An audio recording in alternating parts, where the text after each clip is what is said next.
É muito difícil espalhar informação numa era em que a desinformação é tão grande. A gente comunica pelo WhatsApp, mandando mensagens sobre, por exemplo, data para você pegar a cesta. A gente tem uma base de dados com os moradores pré-estabelecidos. Esses moradores podem fazer um boca a boca também, comunicação, o que é ideal. A gente colocou cartazes em torno de toda a comunidade, em comércios locais, portas de moradores, postes, locais públicos. Eu lembro muito de quando tem tiroteio na Maré, de quando tem operação policial na Maré, que a gente atua pela internet. Grupos que não são de risco que vão para a rua, colocar uma faixa, com todo cuidado, com a roupa, com a máscara, álcool e gel.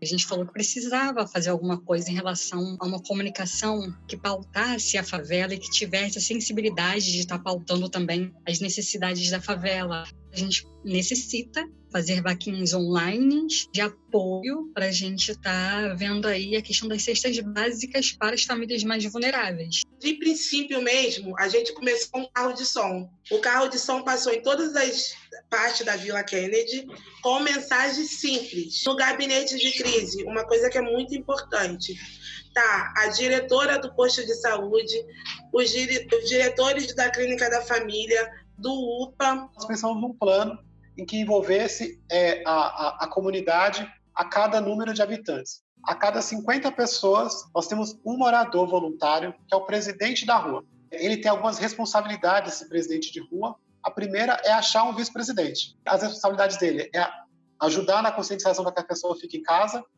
A segunda responsabilidade é a mais importante, que é monitorar essas 50 famílias através do grupo do WhatsApp e acionar a ambulância quando necessário. Nós temos procurado aqui em Paraisópolis criar a nossa própria política pública, já que não temos uma política pública específica para as favelas do país. Quando a gente fala do sofrimento mental no Rio de Janeiro, de uma mulher preta, favelada, vai ser diferente, sim, de um sofrimento mental em outro contexto, de outro sujeito. E a gente tem ofertado outras formas de cuidado. Então, a gente está fazendo telemonitoramento, que é ligando para as pessoas que a gente acolhe, ou então que a gente já acompanhava para saber como é que estão. É fazendo atendimento por telefone, e aí pelo nosso WhatsApp mesmo. Algumas pessoas a gente vai combinar delas irem para o CAPS mesmo, porque vai ser importante uma escuta lá presencial, uma avaliação. Eu estou cuidando dentro da frente também da parte de auxílio de saúde mental, em que a gente está reunindo um banco de dados de voluntários, psicólogos, para poder dar suporte. A gente tem uma rede grande de voluntários que são moradores da Cidade de Deus, que estão fugindo, entre aspas, a quarentena para poder auxiliar essas famílias, fazer cadastro, entrega de cesta básica e tal, mas são moradores que vivem situações e que estão precisando de apoio psicológico nesse momento. Como eu lido com as ervas, com as plantas, estou tentando falar sobre a fitoterapia e a fitoenergética para que a gente use a função e energia das ervas, das plantas. Eu vou falando para as pessoas o que elas podem usar de ervas do dia a dia, a erva que a gente encontra ali no sacolão. Algo que eu tenho percebido é como tem se tornado mais ativa as nossas redes e como a gente tem conseguido se colocar mais presente, mais compreensivo e mais articulado um com o outro, né? Tenho sentido isso muito na Cidade de Deus e da Cidade de Deus com outras favelas também.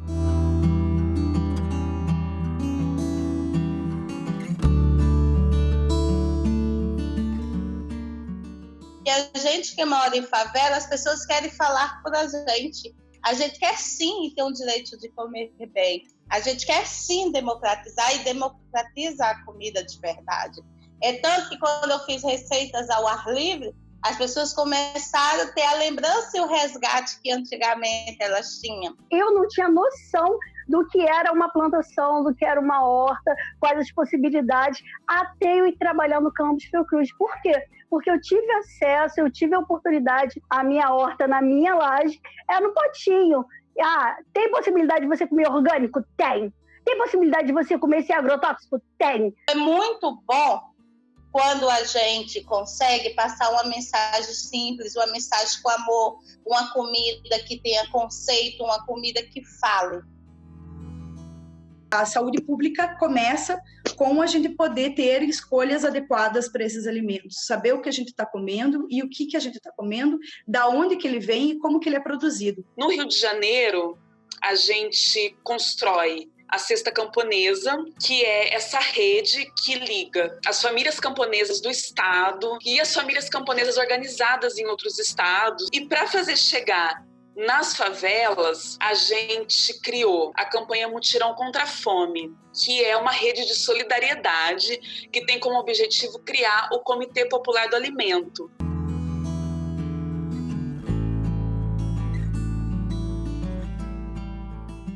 Quando cai a luz aqui na comunidade e ligamos para a concessionária Light, eles falam que vão vir e passam horas sem vir, até dias. É onde o morador acaba tendo que optar por fazer gato, correndo um grande risco de ter incêndio nas suas casas, queimar seus aparelhos domésticos, eletrodomésticos.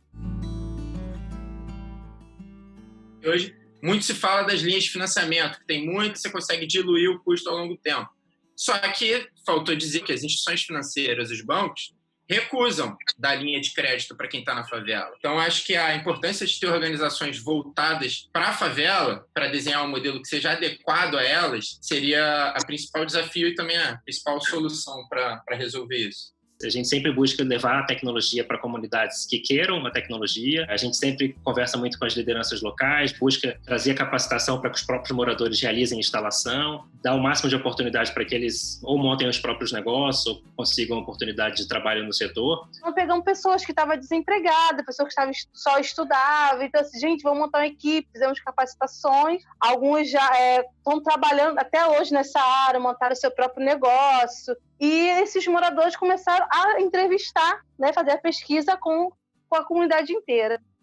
E nisso, a comunidade começou a indicar quais as instituições que poderia receber, né, o benefício, né, da energia limpa, energia solar. Democratizar a energia solar não é só instalar painel solar, mas sim permitir com que as comunidades se apropriem da tecnologia, do conhecimento, da oportunidade e sigam o caminho que faz mais sentido para cada um. Desde o começo da crise do coronavírus, a gente está se reunindo virtualmente para falar dos impactos dessa crise nos projetos da rede. Dessas reflexões, surgiu a campanha Apoie um Catador. A gente criou essa página, na qual você tem a opção de doar para um catador, cadastrar um catador ou apenas se informar sobre a situação atual. A gente tem de 100, nem 50% que tem a consciência de destinar o seu pós-consumo corretamente para poder chegar na cooperativa, né? Tanto que agora que a gente está vivenciando esse momento de pandemia, as pessoas têm misturado as máscaras, e a máscara, a gente sabe, que vem ser um material também contaminante. A indústria da reciclagem do Brasil não funciona nem com 30% da sua capacidade. Ela tem 70% de capacidade ociosa, por falta de matéria-prima. E aí, quem está ganhando essa matéria-prima? Os aterros sanitários. Como é que pode? Os lixões. E agora vamos concorrer com a incineração? Acho que a sociedade ela faz um papel principal e esse é o momento. Nesse momento de plano de vida, de conscientização, vamos dar destinação adequada a essas embalagens, que não é lixo, né? Então, nós estamos agora fazendo um trabalho de educação ambiental. Nós estamos, por dia, gerando 7 bags de material só no local, dentro da nossa vaquinha. Compramos EPIs para os nossos catadores, compramos luvas, bota, e agora nós vamos já estar distribuindo para todos. Nós estamos ali limpando o nosso meio ambiente e trazendo renda para essas famílias. Eu queria deixar a minha fala, né, falando do futuro. O trabalho que eu faço aqui também na nossa comunidade é com as crianças, vou na escola, vou nas creches, né, explicando às crianças que é fundamental fazer uma reciclagem. Então, eu estou fazendo um trabalho na escola e na comunidade de conscientização. E o que eu sinto falta é, das vezes, o catador ser conhecido pelo morador. E é isso que a gente tenta fazer em pequena escala, mas que eu acho que seria bem bacana se todos estivessem fazendo. O que eu quero é aumentar a quantidade de pessoas entendendo quanto é importante que ela faça a coleta seletiva, que ela cuide do ambiente e cuide daquele que está trabalhando para o bem dela. Sem dúvida nenhuma, o Estado brasileiro tem uma dívida histórica com relação ao saneamento. O objetivo do saneamento enquanto política pública é promover a saúde. A gente, dentro da comunidade, tem feito um trabalho de desenvolvimento sustentável. A gente está vendo aqui o biossistema, né, de tratamento ecológico. Então, esse sistema que a gente conseguiu desenvolver por zona de raízes, além de gerar gás, ele ainda beneficia uma família na comunidade. A ideia, de fato, é canalizar todas as casas. Aqui a gente tem um laboratório, né, de tecnologia, né, aqui tem todos os sistemas que a gente desenvolve de automação, cortadora laser, impressora 3D lá no fundo. E eu queria mostrar para vocês, falando da questão de saneamento, de que forma que a gente pode fazer o reuso da água com ciência. Eu tenho uma cisterna de 270 litros, né? Ela está conectada com esse telhado aqui, ó. Então eu capto a água daqui, ela vem para cá.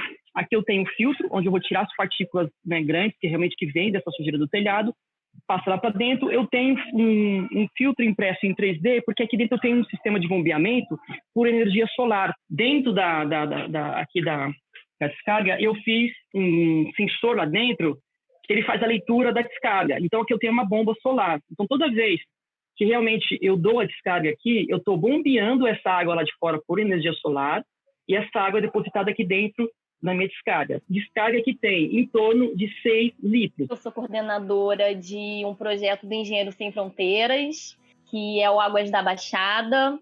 E esse projeto, ele consiste em tornar a água da chuva potável através de um sistema de filtragem e desinfecção. O Cocozap, ele se estabelece uma plataforma muito conhecida socialmente, o famoso Zap. Ele tem um número no qual as pessoas enviam a sua notificação, especificamente uma foto com o problema da maré do saneamento, e esses dados ele é coletado, guardado no banco de dados, liberado abertamente no nosso site cocozap.datalab.org. Uma região daqui da Providência, que é o Buraco Quente, estava mais de 2 semanas sem água, regularizou essa semana. Como pegar água do vizinho para colocar pia para as pessoas lavarem as mãos, se aquela pessoa tem que economizar água porque ela não tem o abastecimento de água diário? Para cada pia dessa instalada, a gente teve que colocar uma caixa d'água. E assim nós conseguimos distribuir 64 pias na Providência e no entorno.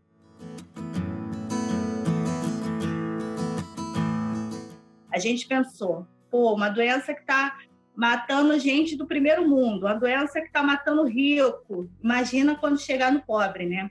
A gente criou, então, a Feira Solidária, que foi uma ação para a gente estar criando mais imunidade, estimular a comunidade a se cuidar. Para a gente, um ponto muito chave foi o envolvimento com as mulheres, né? A gente tinha um coletivo de mulheres, do Arranjo Local Penha, que se reúnem para discutir saúde e agroecologia, mas que com a pandemia a gente consegue estender essa relação. Primeiro, com cuidar-se. A mulher cuida o tempo todo de algo. A gente nasce aprendendo a cuidar. Mas quem cuida de mim? E como o SEM, ele nasce a partir das redes, com a escola, com a clínica da família, foi muito fácil para a gente retomar nosso trabalho.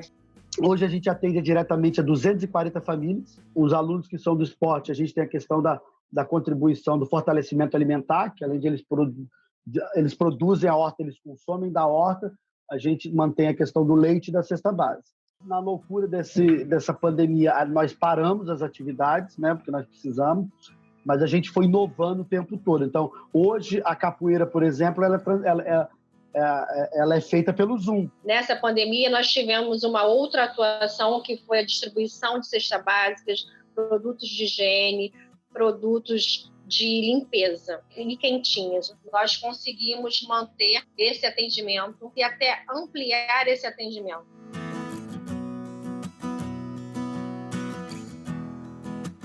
Se não fosse essa rede, a gente não estaria com tanta mobilização, matando fome de tanta gente. Porque é muita gente. E de tempos piores a gente sabe que ainda vai vir. A rede que nos dá condição de mobilizar e alcançar tantas pessoas. Apesar de ser um vírus democrático, o o que chega a todos, as desigualdades não são. E aqui falo da fome, aqui falo da sede, aqui falo da falta de água, aqui falo da questão econômica que atingiu fortemente os lares, aqui falo também da falta de estrutura das casas que se arrastam historicamente, mas nós tivemos também o aparato policial tentando fazer o trabalho que eles dizem de proteção, fazer com que eles dizem ser de guerra às drogas, atrapalhando esse fluxo de ajuda comunitária.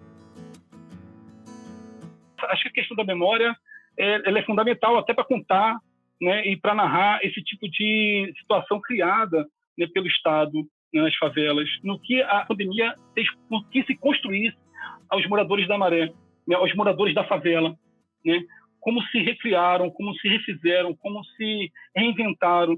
Se está funcionando as coisas, é porque temos solidariedade das comunidades, se une enquanto deveria ser o trabalho, e é o trabalho, na verdade não deveria, é o trabalho dos nossos governantes.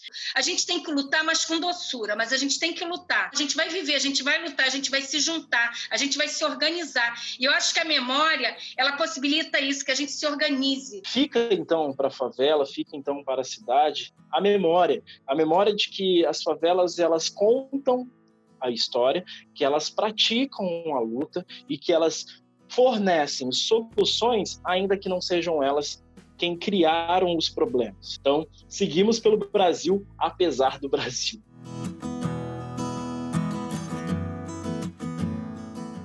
Pós-pandemia não vai ser muito difícil, mas, ao mesmo tempo, eu tenho lido muito, tenho visto que esse tipo de trabalho vai sofrer uma valorização. As pessoas vão valorizar um trabalho mais popular, um trabalho manual, um artesanato. Eu acho que isso vai fazer o diferencial. O preço, o valor social do produto e o valor comercial. Temos muitas mulheres, pessoas que começaram no artesanato até mesmo por ter o seu tempo ocioso, por uma terapia ocupacional, e hoje está transformando esse ambiente. Eu sempre digo assim, ou você surta ou você cria. Então, eu prefiro criar. Eu tinha pego vários panos para poder fazer alguma coisa que eu não sabia o que eu ia fazer. E eu ficava em cima do ministro da Saúde, que era o Mandetta até então, quando ele dava os ao vivo, eu ficava assim, pode fazer máscara de pano? Pode fazer máscara de pano? Pode fazer... Aí teve um dia que ele falou assim, a moradora da Maré está perguntando se pode fazer máscara de pano e a gente não pode comprar. Pode fazer a máscara de pano. Comecei a fazer. E aquele paninho que eu tinha recebido de doação deu 538 máscaras. A princípio, eu não fiz para vender. Eu doava em troca de alimentos para poder estar fazendo cesta básica para doar para os meus vizinhos aqui do entorno. Quando você fala de economia solidária, você está pensando muito a questão do coletivos e das redes, né? E o empreendedorismo leva muita gente para um canto que tem a ver com o fazer sozinho ou que eu dou conta sozinho com o meu empreendimento. Você não dá conta sozinho com o seu empreendimento, você dá conta dentro de um contexto de redes, né? E de conexões, né? A economia solidária que pensa e coloca, né? Uma proposta de colocar a vida e as pessoas no centro e não o lucro.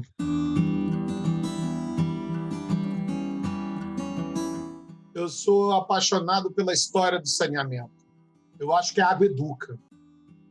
Esses operadores privados, eles vão querer investir onde dá lucro. E nas áreas onde a população tem baixa capacidade de pagamento, eles começam a deixar essa rede se envelhecer. E isso começa a levar a desconexões, né? Porque meu serviço não funciona mesmo, eu estou tendo que pagar, eu vou desconectar a minha casa desse serviço de água. O setor privado, que eles vão priorizar na favela as favelas que são urbanizadas e as favelas seguras, que não são violentas. Então você vai oficializar território de exceção, porque se não tem saneamento na região, é uma violência de Estado. A água foi considerada como um direito humano em 2010 pela Organização das Nações Unidas. Então é um serviço ao qual todos deveriam ter acesso.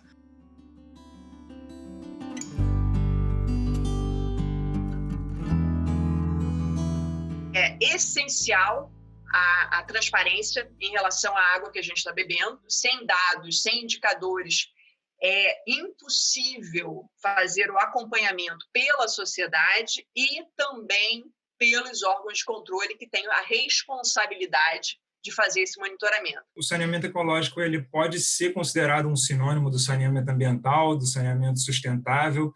Então, o saneamento ecológico são as ações que visam a saúde pública, baseadas nesse tripé da tecnologia social, do desenvolvimento da tecnologia junto na interação com as comunidades, com um processo de educação popular visando a participação social, e os sistemas descentralizados eles são complementares aos sistemas centralizados, né? E tem locais onde a gente só consegue resolver de fato fazendo grandes obras e grandes estações de tratamento de esgoto, mas ao mesmo tempo tem locais em que a gente só consegue resolver com o saneamento descentralizado e com soluções menores.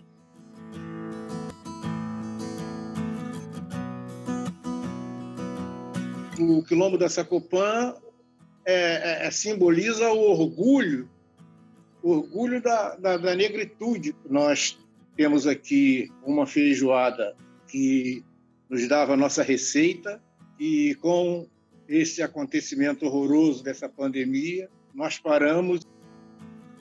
Quando a gente tem o primeiro caso do Covid-19, e aí eu já encerro todas as atividades que seria de início de ano.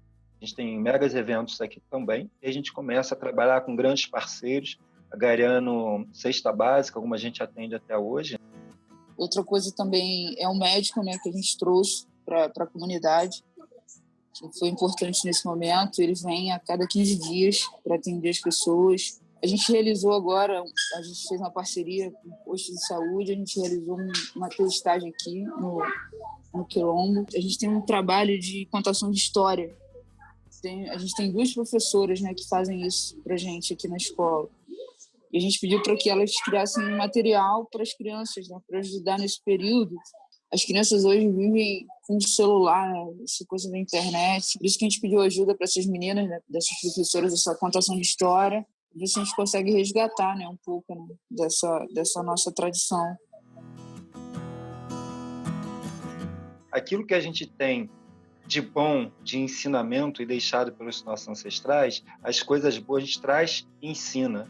Porque o futuro, na verdade, vai depender, né, de cada criança, cada jovem desse que participou desse processo.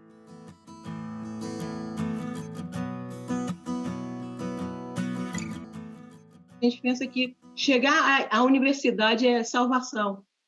Muitas pessoas acham isso. E tem uma coisa que, para mim, me incomoda muito, é pensar que a gente não considera o pensamento e a construção coletiva das favelas. É o favelado que vai mostrar o signo, os símbolos. E o que a favela é? Não é uma categorização acadêmica que vai transformar a favela em seja lá o que for que a academia resolver, e o favelado seja lá o que for que a academia resolver. Então, quem tem que acessar o conhecimento e acessar o diálogo e acessar a fala da favela é a academia. Uma outra coisa que, a partir de uma experiência do Rio Grande do Norte, é que a gente tem proposto a criação de comitês locais de ética da pesquisa. Chama as organizações comunitárias, chama os moradores. Muitas das vezes as pessoas perguntam, pós-fala de muitos dos meus companheiros de militância, de território, qual é a sua formação acadêmica? Porque a gente é um país de rótulo, a gente é um país de título, a gente não é um país de quem faz. Muitos dos universitários da favela, que saíram da favela para ir para a universidade, voltou falando eles, e não mais nós. Eles não gostam, eles acumulam lixo, eles não sei o quê, e não se envolvem mais. Eles passaram a ver também a favela como negação de direitos.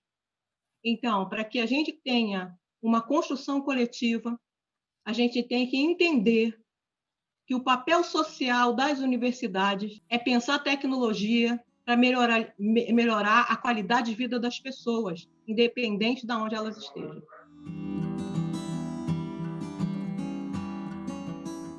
Está começando o debate da Rede Favela Sustentável com os candidatos à Prefeitura do Rio de Janeiro. Convidamos cada candidato e candidata a voltar seu olhar para essas comunidades como territórios potentes e inspiradores e se comprometer a implementar leis e políticas públicas que estimulem o desenvolvimento sustentável desses territórios a partir do conhecimento e fortalecimento das iniciativas locais já existentes. Quero deixar aqui já de antemão o meu compromisso com todos os itens colocados na carta, apresentada pela Rede Favela Sustentável, justamente porque eu sei bem o que representa viver na favela. Estou muito feliz de estar aqui hoje assinando essa carta compromisso, né, porque ela trata de assuntos que são muito caros a mim. Sobre a Carta Compromisso, né, eu gostaria de ressaltar que a essência da carta, ela diz muito com o programa que o pessoal aprovou aí no seu congresso. Quero agradecer aqui a Rede Favela Sustentável,